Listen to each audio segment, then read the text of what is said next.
Hey everybody, I am Justin. And I'm James. And together we are Dollarwise Gamers.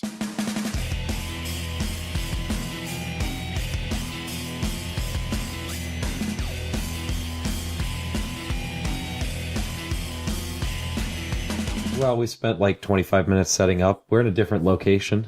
We are. We are in a different space. It's true. We might want to just get this party started. Let's do it. What are we supposed to do now? That's it. That's all. That's it. It was fun podcasting. Yeah. It was good. All right. So, anyway, episode 39. 39. We are on 39. And by 13 and 3. Anything else? 39. Wow, it's a small one. It's almost a prime number. It's close. It's very close. No. 2 more episodes, we'll hit a prime number again. What is today? The 4th? It is. It's 2 days after Groundhog Day. Yep. One day before the Humble Monthly. Yep. 1 day. It only took me like 45 years to get through Groundhog Day. It's true. Yeah. Yeah. We've talked about that before. Somebody did like tried to figure out the math on it, like how long it would take to actually learn to master these types of things, that type of stuff. Yeah, and it's like hundreds of years or like just an obnoxious amount of time. Yeah, he was there for a long time, stuck in that same day. Great movie, though. It is a good movie. It's a lot of fun. Bill Murray in his prime. It's true. Yep. Anyway, Dollarwise Gamer. This is episode 39. Only a couple more episodes away from a prime number podcast. As you can tell, my voice is kind of bad, kind of messed up. I am super sick. Super sick. Only sort of sick, not super sick. Yeah, don't get anybody here sick. I've crossed over that threshold of sickness and gone into I'm slowly getting well, but my voice doesn't really sound like it. Yeah. It's mostly because I had to do my manager's meeting today, and I do a lot of talking in my manager's meeting. So, well, I'm glad you told me that because I was thinking about having you put down, like you already reached that point. Yeah. So no, I'm coming back from this. You don't need to turn me into glue. We'll see. We'll see if that works. So, what have we missed so far? We had our Tabletop Simulator board game night. We did. That was a lot of fun. We beat Pandemic. We did beat Pandemic. Yes. We were playing like 6 Epidemic cards too, weren't we? Of course. Yeah, because we don't mess around. You got to bring it. You got to bring it hard. I don't care if the table's full of noobs, which it basically was. You know, everybody did a good job, but you know, it was there were at least 2 people that had never played before. Yeah, I know. Sherbets had never played, and Sherbet's friend. I don't remember. I can't remember either. Well, they weren't in the chat, so it made it a little difficult to remember. So we were doing all the type chat to help. I feel really bad that I can't remember their names. Yeah. It was great, though. I'm sorry. That everybody showed up. I'm really sorry, but it was a lot of fun. It was a lot of fun. That's bad of us. Should I load up the video and look to see what it was? You know, I could do that. I can mute my computer. Okay, you keep talking. Distract the listeners. Okay. All right. I don't know if you'll find it because I can't remember if I uploaded it to YouTube. You didn't upload it? I don't know. Why do we even do these things if you don't upload them to the internet? Oh my gosh. So that the government can watch and track our behavior. Judge us. Anyway, we're going to be doing another one. Maybe sometime in February. February's crazy. I'm thinking more March, early March. So, anyway. Yeah, no, you didn't. No, I haven't uploaded it yet. I'll have to do that. So there's no actual proof. Maybe we're lying. Maybe we didn't do it. And we just have some of our listeners backing us up. Levis will be like, yeah, we totally played that. Yeah, we did that. Hold on. Let me email Justin. Levis had a suggestion for the game next time. What's that? I don't remember what it was. He told us afterwards. Do you remember what it was? No. God, we're so bad. I think I was kind of burnt out that day. I think I was a little extra grumpy. So we should post that up because that'll be entertaining for people. Like, hey, check out James's grumpiness. James is kind of an ass. All the time. I remember at the end, we were right at the end. And I had one way, and you had another way. You're like, this is what we need to do. And I'm like, dude, I don't see it, dude. So just do it. Do it and just tell us what to do. 'Cause I don't see it. And my brain hurts. You were being a little bit, I was just a little bitchy about that. I was tired, man. Yeah. I was tired, and, I get grumpy, dude. I'm an old. That's all right. I was kind of grumpy. Old man. I was kind of grumpy on the drive out here. I was like, oh my God, I feel like crap. I should just cancel, but I can't cancel because of these people. We want to do it for them. Yeah, for both of them. Both of them. James and Justin. Yeah, both of those people. They're adorable. The other people, whoever might watch this besides us, doesn't know that we can see the view of the camera here. Yeah.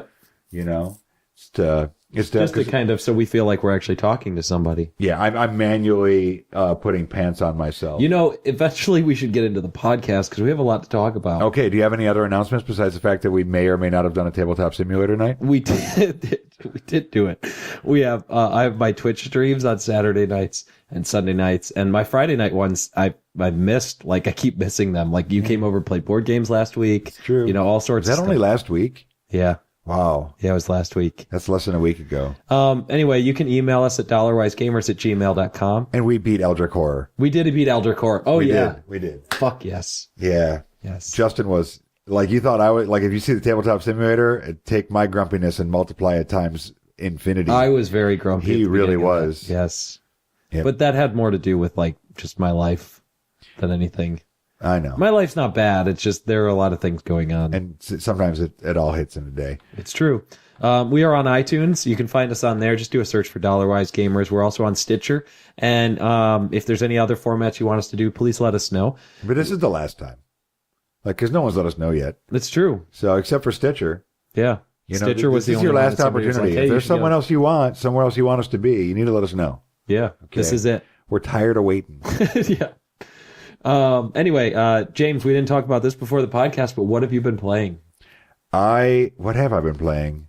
A little bit more golf on the PS3. That comes and goes every now and again. I played a little bit of one of the games of this new bundle that we're going to go over today, Rayman Origins. Played maybe 10 minutes. Just wanted to see it. I'd heard good things. It's a beautiful game. And that was like a relaunch of that game. Rayman has been around for a long time. Right. Back for originally Sega, I think, Sega Genesis system. Okay. And it was a relaunch that had been in development for a couple of years. Yeah. So yeah, no, that's really people got really excited about that, especially people from our generation that played that game on the original Sega Genesis. Okay. So yeah. So yeah, and then Tabletop Simulator, but I don't know if that counts. I apologize. All right. Let's see. What have I been playing? I've been playing The Long Dark, which is a survival game. What? Yeah, your plane crash lands in Canada. Oh man. Yeah, really cold. So where do they bury their survivors? No, it's just a little like twin engine, like little plane, like a Cessna. All right. Yeah, but you're. To anyone who got that joke. Yeah. Anyway, what was I saying? Oh yes, so The Long Dark. And Brennan's been playing that. We played that together on one of our wolf packs. All right. GTA 5, still a lot. Playing that with the Casual Shenanigans crew. Playing some Arma 3 with them, too. They've been doing... We recently did, like, where we got together and practice, like, door kicking. Like, kicking down doors and clearing rooms. Yeah. I am so bad at that game. I'm like, I do everything wrong. And like Jeremiah's totally professional about it. It's like, okay, first person goes right, second person goes left, you know, blah, blah, blah. And I'm like, they're like, Justin, your communications. I'm like, what? What do I do? I'm so confused. And like, it's funny because some of them are like, yeah, serious about it. And some of them have a little bit more fun with it. And I'm just trying to be like, I want to do what you tell me to do. Whatever you tell me to do. Like, if you tell me to go left, I'm going to go left. But it's so funny because I'm terrible. Yeah. It's like, okay, throw a flashbang. And I threw it like into the middle of our group. I'm like, whoops, sorry. Oh, man. They're going to be like, go out into the clearing there and wave at the sniper, Justin. Yeah, that's how we'll find them. You're going to help so much. Yeah, it's going to be great. But no, that's a lot of fun. I love playing with that group. That's so totally fun. Nice. A lot of other little games here and there. I'm looking forward to seeing what the Humble Monthly is going to be because I really want to do my 10 minutes for each game again because that video got, considering what our videos normally get, that one got a lot of attention. So I'm looking forward to doing another one of those. I think you should end with Alien Isolation and you should play it until you can't anymore. Until it's just too much. It's just too much stress. So like 10 minutes. You're like, I can't do it. Okay. But yeah, so those are the games we've been playing. Nice. Let's dive into some of these topics because we are already at 10 minutes. Wow, look at us go. That's what we do. That is what we do. So this first article is actually your article. Yeah, one of my workers, Kenny, is a gamer. He does some Twitch streams and stuff. I should find out what his Twitch stream name is, and we can give him a shout out. Yep. But he told me about this today when I told him we were going to record later today. So there is a user, Android L, At least that's the name as a post on Reddit. They released a multi-hack for Counter-Strike Global Offensive. Counter-Strike Go. Yeah, Counter-Strike Go. But it was a bunch of fake hacks that got thousands of cheaters banned. That's awesome. Yeah. So like 3,000 plus. There were like 5,500 downloads. But like, I think like 3,500 people got banned because of it. So basically it didn't work, but it was like for all these, and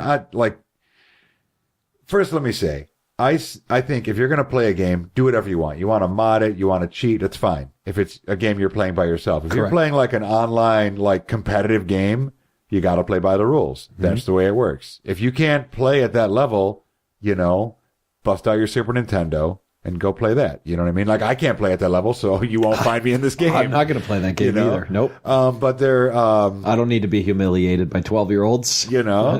But hacks from wall hacking to aimbotting to bunny hopping, crazy lean angles. It basically claimed to have everything you'd want if you were going to cheat at the game. So, I don't know. Like, for me, I think this is awesome, like, vigilante kind of justice almost, Like, oh, here... Like, you shady people with no morals, they just want to cheat at the game. Like people that cheated at, they kept crashing the servers on H1Z1. Yeah. Because they were cheating. Yep. It was frustrating, you know what I mean? And it's not, we were playing on PvE servers, so it wasn't even competitive in that, it was like resource competitive, but not really like, not in the player same versus regard, player. right. But I think all 3,500 of those people, or however many, got exactly what they deserved. Yeah. And I'm like, do it again. Do it on it for good. Like, this person should build another online persona and do the same thing on some other game where the same thing is happening. And what's nice is that these bans are Valve bans, VAC bans. Yeah. Which means that if I remember correctly, if you get a VAC ban, you are banned from any game that uses VAC banning. Really? Yeah. Nice. I know, right? I could be wrong about that, but it's a Valve authorized, like, whatever. Yeah. But yeah, it's those types of things are cool. I mean, like, come on, guys, don't cheat. Like, it's so lame. Yeah. I mean, like we said, the Dollarwise Gamer's official stance is enjoy your existence, do whatever the hell you want when you're playing alone. But when your like sphere of influence encroaches on other people's like sphere of fun and entertainment, then you need to like adjust that. And that's not cheating. That's not fun. That's not what's fair for everybody involved.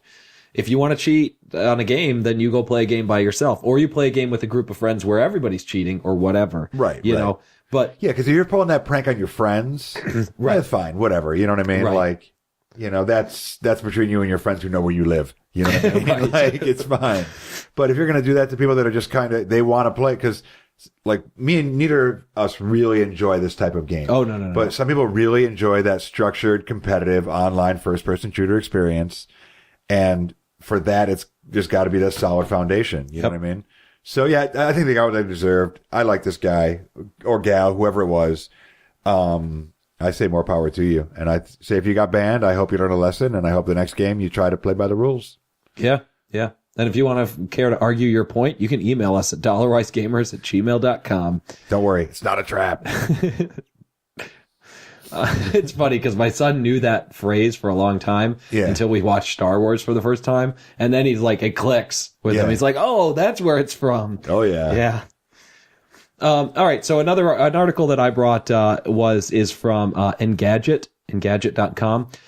It kind of is going back to that VR. VR is kind of something that's really interesting to me. And I'm interested to seeing how games and interactions between players change as VR becomes more prevalent and becomes something that is done on a regular basis. And it's going to change a lot. And that immersion quality of gaming becomes more integrated. And the title of the article is, I watched someone commit suicide in VR and it freaked me out. Now, it's not quite as dramatic as it seems. It's not like somebody actually committed suicide. Yeah, they killed their character. They killed their avatar or whatever. Yeah. But anyway, it was a VR like demo sort of game where they're racing against each other on these like junk things and trying to kill each other. Right. And one of them pulled up next to his, and they were in a demo booth, not a demo booth, but at one of the production companies or whatever, their like demo area. So they had like their own rooms that they were in. Yeah. And they pulled up next to him, and he was going to shoot them, and the person brought their hand up, and so he lowered his gun, and then he had his hand up, took his gun, held it up to his head, and killed his own avatar. Yeah. Which really, like, the guy literally like yelled out like, no, because it's really weird to see something like that. Like, I think especially once you've played VR long enough, like, you know that your motions are the same. So you're going to equate that to the other person. So you know that they're actually doing that. Right. Like the motion, even though if all like the gun and everything else is fake, it's still, there's another layer of reality getting added to that. You know what I mean? And he mentions the fact that, the difference between something like this in VR, where the movements are tracked to the actual player, is it embodies the characters with a soul for all intents and purposes, what they mention in here, or a humanistic quality that you don't get when you have avatars that interact in a particular way, because that's the way that they're coded or how they've been captured or whatever. Yeah. So it's interesting to see, is the cat out there or is Janet out there? It was a giant cat. It was gigantic. Thank goodness that the door is small enough the cat couldn't get in and eat us. But anyway, it's interesting to see how gaming will change because of that. It's true. It's true. And I'm guessing there'll be more of that even going forward as he's actually going to houses, and it's going to be a double-edged sword because it's going to go both ways. Yeah. But finally, if I remember correct, the next thing we're finally going to CES, right? Yeah. Were we going to? Yes. Yeah. We're going to talk about some CES. Yep. So I know we promised this for a long time, and we finally have the information. CES definitely happened this year. Yep, it did. Okay. So what else do we have? All right. So the next thing that we've got is Ant Simulator. So this article hit. There's been a lot of like hubbub about this. Ant Simulator is a game that was kickstarted. Right. I watched some videos of it. Looked pretty cool. Very immersive sort of gaming. Uses VR, all sorts of stuff. Something I would have dug. I think that I would have really interested in. No pun intended. Yeah. Hills, Doug, got it. Yeah. I don't know if you would have liked it, but it's not necessarily your kind of game. But the couple of articles that I have, one's from Game Informer, one's from developonline.net.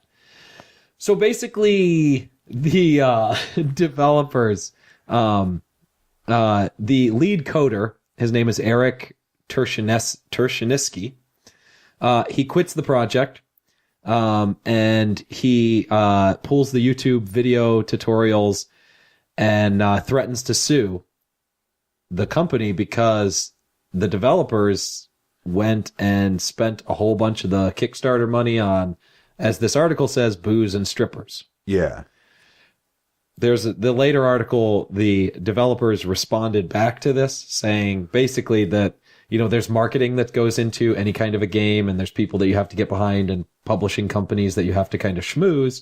And they mentioned that they went out to eat and stuff like that. And this was money that they spent to do those things. Yeah. It sounds basically like it becomes a he said kind of thing. Yeah. Because, like, I don't know exactly how it works, but I'm pretty sure that there's some sort of recourse that the people who back a Kickstarter have if there's negligence, like if somebody says, oh, we're going to do this, this, and this, just give us the money. And then they obviously don't. Right. Like if we Kickstarted because we were going to, create a board game. Right.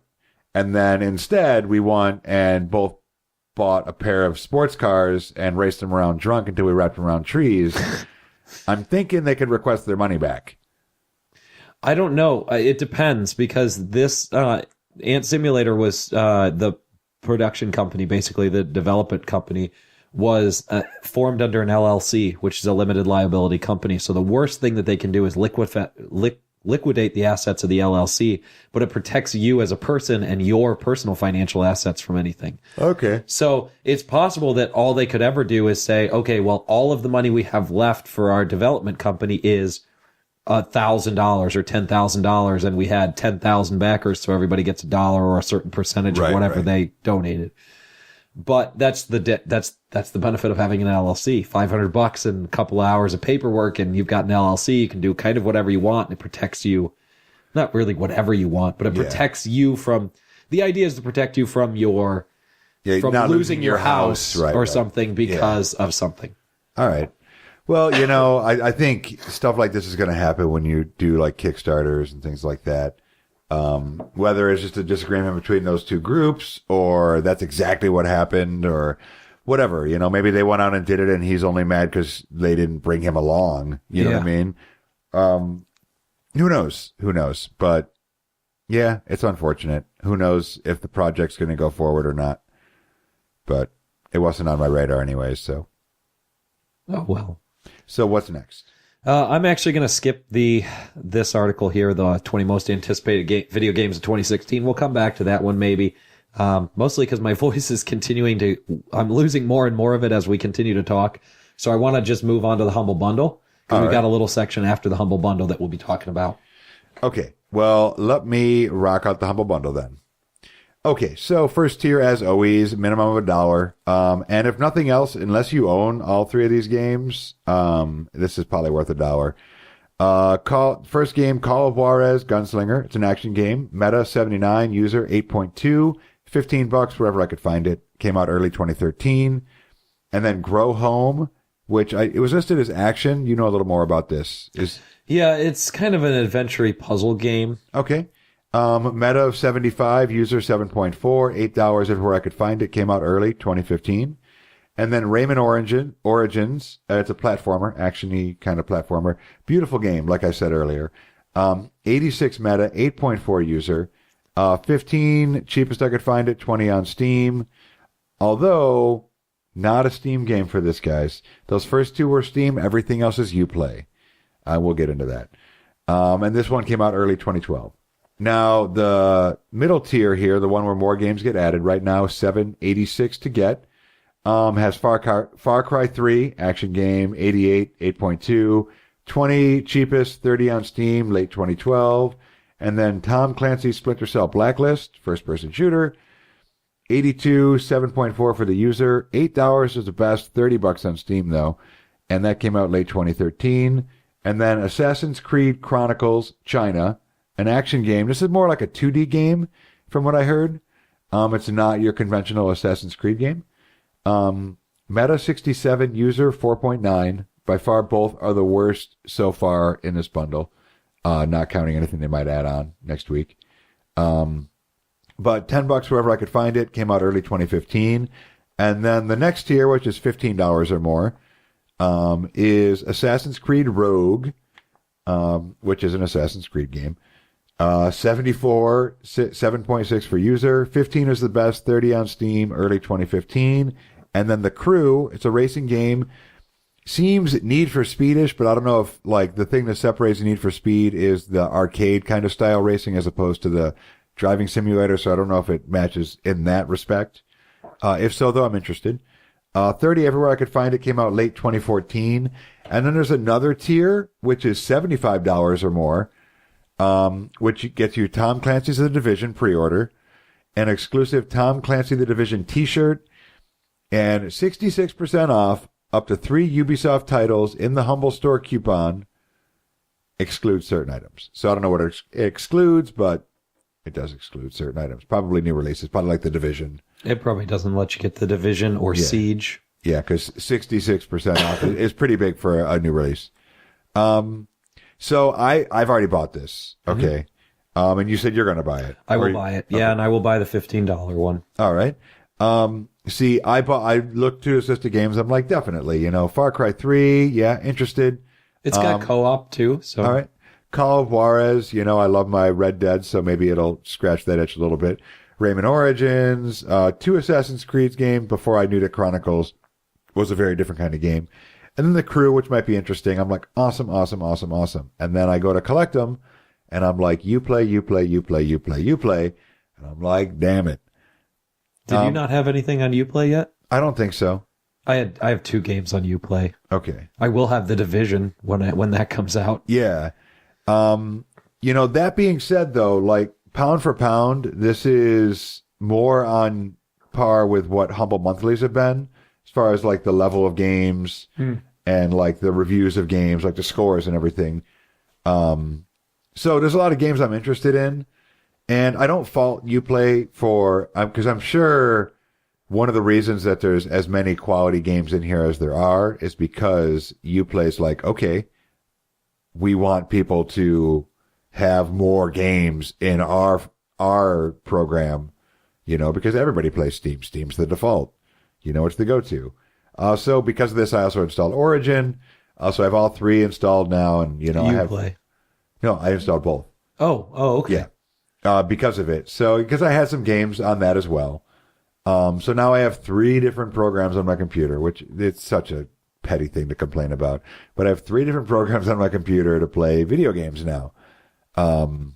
So I wish it was all just Steam, but I understand that that's not the way it works. That would actually be a monopoly, and that would probably, in some ways, be bad. That would be worse. It would, but... You can set up your Steam so that it launches any of these games for you through Steam. I don't think that's true. It is true. No, so some of them, I was looking it up, because I think Uplay specifically... You can still launch it through Steam, but what it'll do is it'll require Uplay to be running. Okay. So if you try to launch it through Steam, it'll open up Uplay and then launch it through Uplay. Okay. It's basically what you do is you set it up so that it launches the exe file, but the exe file requires... Have you done this? Yeah. Okay. I do it with GOG. I do it with, GOG is kind of weird because it's not, you don't have to have GOG in order to do it. Yeah. But, I have Child of Light is a game that, you got for me, or you got for the podcast. And that one launches through Steam it's a Uplay game. It's a Uplay title. Either way, good bundle. I think it's a solid bundle. Like any tier is worth getting. But if you don't have Rayman Origins, it's probably, like, from what little I saw and the reviews that I read, that alone is worth $1 and having to start Uplay to play a game. The only thing in this tier I would recommend not doing is the $75 one, unless you really want to donate to something. The T-shirt is a T-shirt. Yeah, I mean, if you want that T-shirt, now it's worth it. Right. If you can look at 3 Ubisoft games that you want, that discount's going to work for you, then it's worth it. Then it would be okay, because you're paying $60 basically on top of the $15 to pre-order Division, which, and we've said it a million times, and if you're a regular listener, you know this. The Dollarwise Gamer's stance is you don't pre-order. Pre-ordering is not a good idea. It sends the wrong message. The only time you're going to want to pre-order is in an instance where you're getting an amazing deal. And when I say amazing deal, I mean like better than 50 or 60% off. Yeah. Or a game that you absolutely positively know you're going to buy. Or if you want to support the publishers. Yeah. Not necessarily the production company, but the publishers, the people who are actually like publishing that game. Right. If you want to support them or send the message that they should make more games, that's when you want to do it. Yeah. I'm not going to pre-order The Division. I've wanted to. I've thought about it on multiple occasions.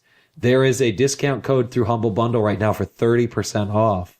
Now, not bad. No, I'm sorry, not Humble Bundle, through Green Man Gaming. Okay. I can still get a 20% through through our affiliate link and our coupon code for Dollarwise Gamers. You can get a 20% off.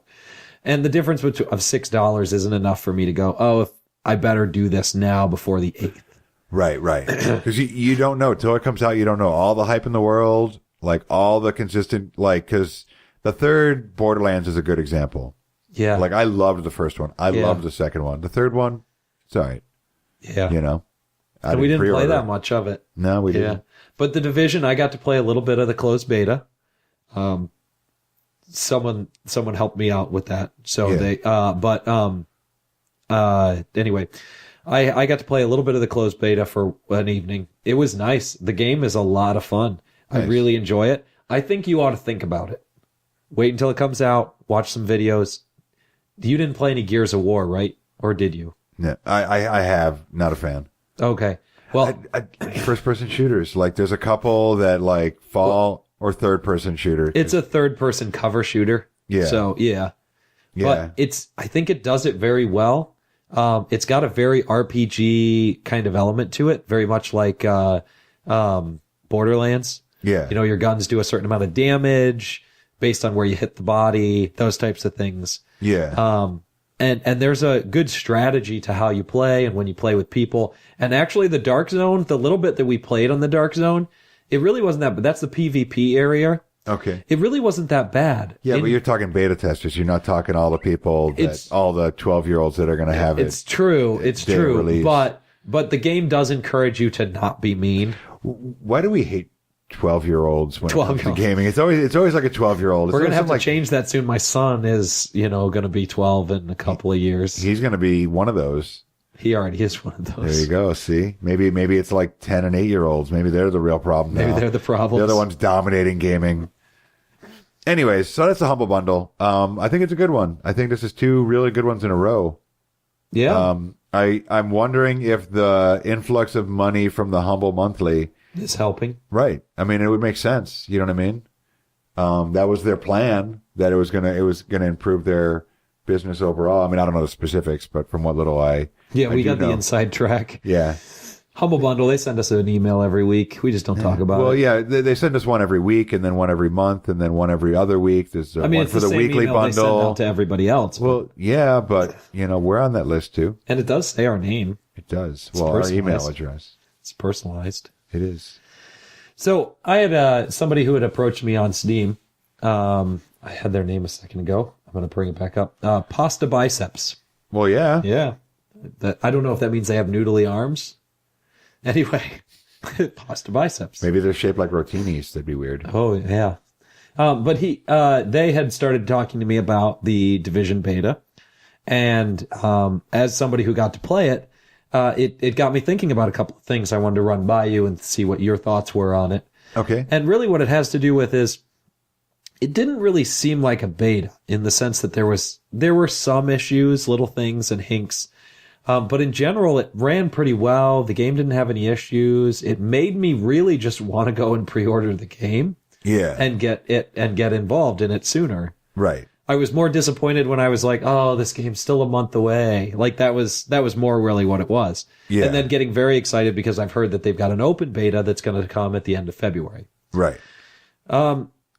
So their point was that it wasn't a beta, that it isn't a beta per se. It's just a marketing ploy. It's just a marketing scheme. Right. What do you think about that? Well, it depends.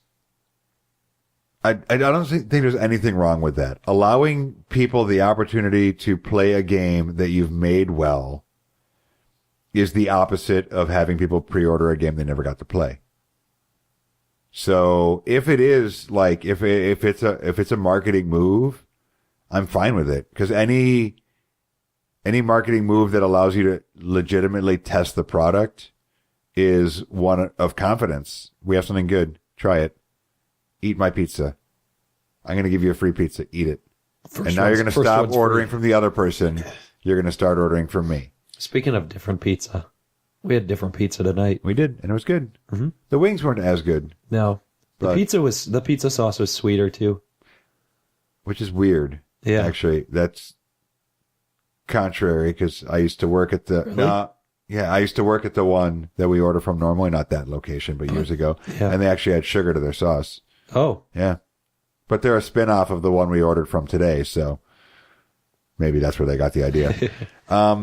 So, yeah, no, I have no problem with it. I mean, because if you're letting people play, people can write online reviews, they can do all sorts of stuff. No, that's good. I mean, if it's marketing, it's better marketing than what was that game that like the pre-order sales are going to release early and all that stuff? Deus Ex.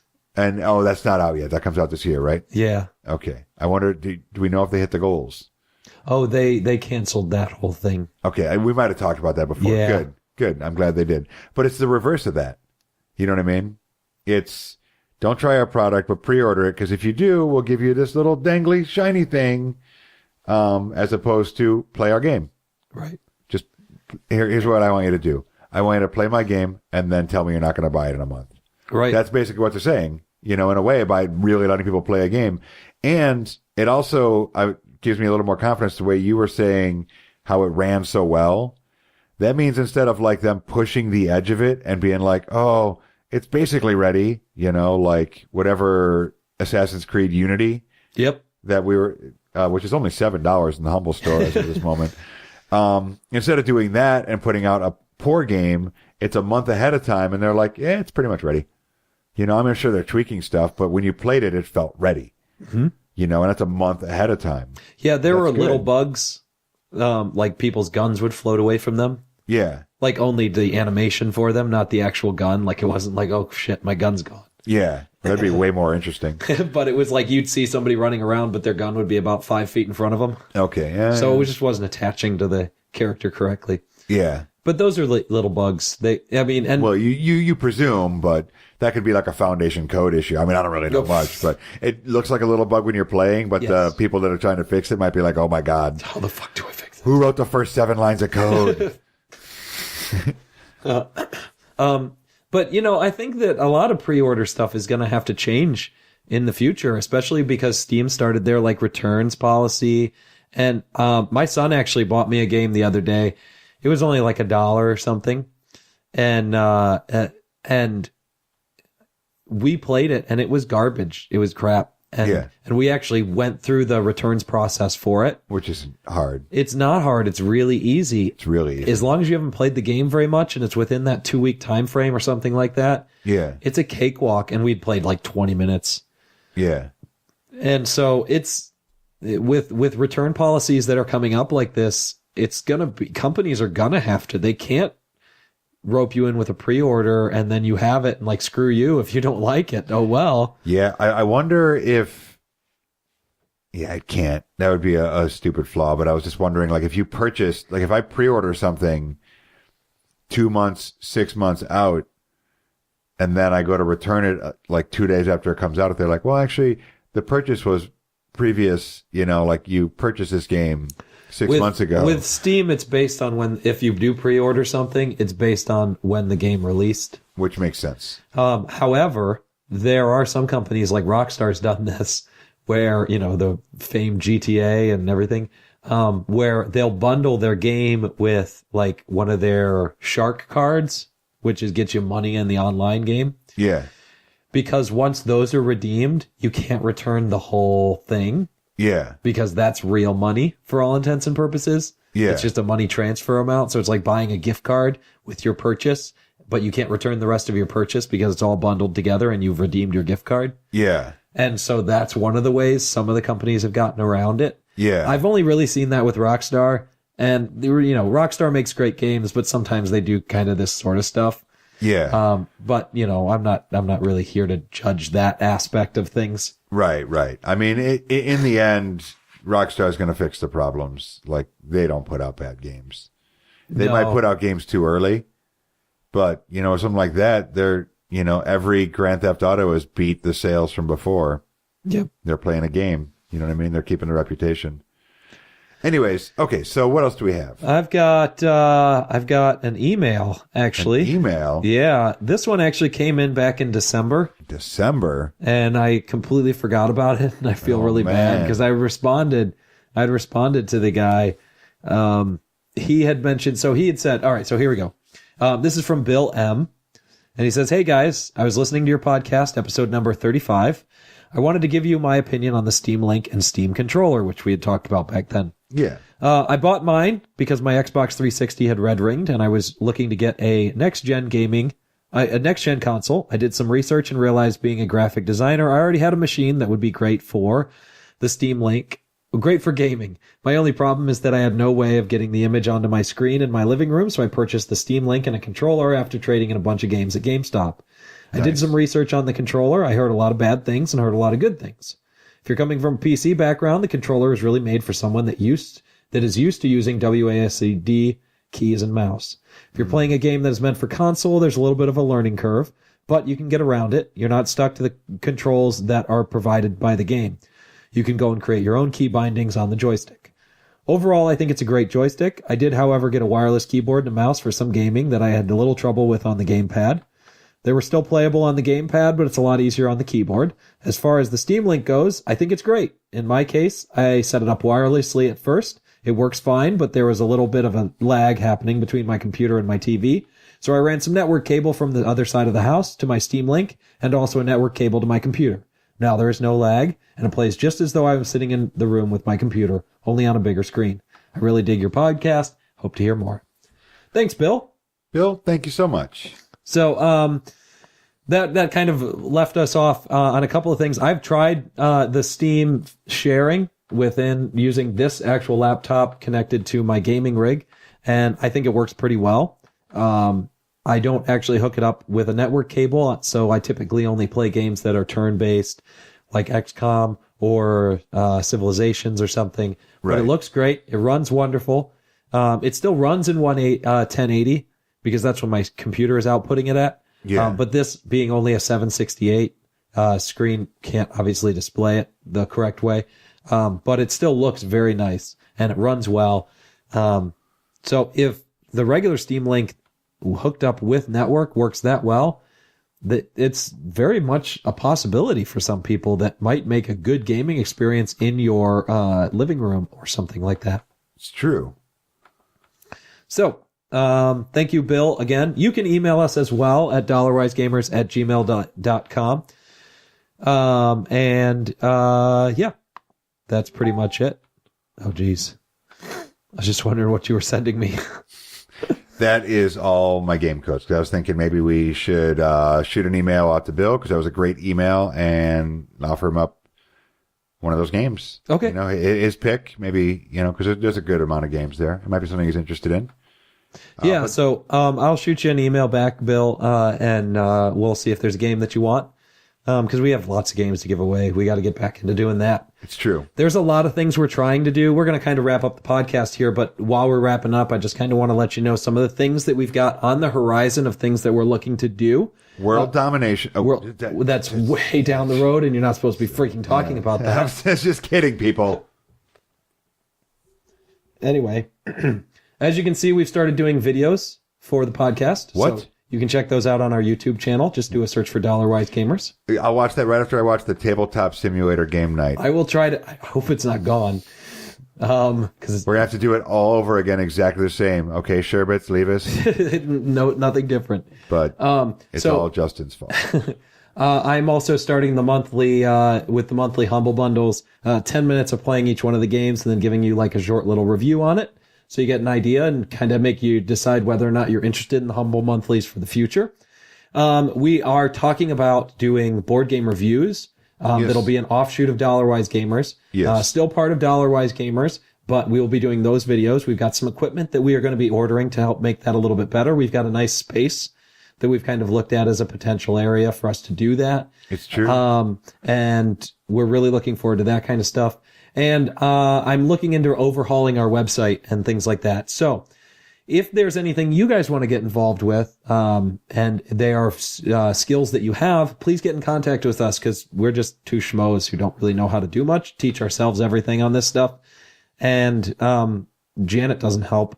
I mean, honestly, not at all. She had me pick up her dry cleaning. That's helpful. So, yeah, there you go. Thanks, Janet. Yeah, thanks, Janet. But always, you can check us out on Twitter. You just at Dollarwise Gamer. You can find us on Facebook, obviously. Just do a search for Dollarwise Gamers. Go to our website, dollarwisegamers.com. It does give you the links to a lot of those things. And aside from that, of course, we always have to thank Janet. We do. Contractually obligated. Yep. Thanks, Justin, for reading thoroughly. Sorry. Jesus Christ. We're never going to... We have 15 more years of this podcast. According to the contract. Yeah. There is a way to get out of it, though. Oh, yeah. That's great. Yeah. I want to thank my son, Brenin, for our wolf packs. Thank you for choosing wonderful, great games. Kathy, the young lady that runs Board Game Night, eventually we're going to go back to. That's the theory. That's the theory at some point. You're a little closer now down here. It's true. It's true. So. But it's still like I usually end up working till like 8 on Wednesdays. So like by, you know, but I am interested. I am interested. All right. And then, of course, the most important people to thank, aside from Janet, you know, is you all out there. Thank you very much. You make this wonderful, super, and fun. We always look forward to interacting with you. And this voice, this is for you people. I am dying here. I need to get something to drink. Thanks for joining us. Take it easy. And as always, enjoy your existence.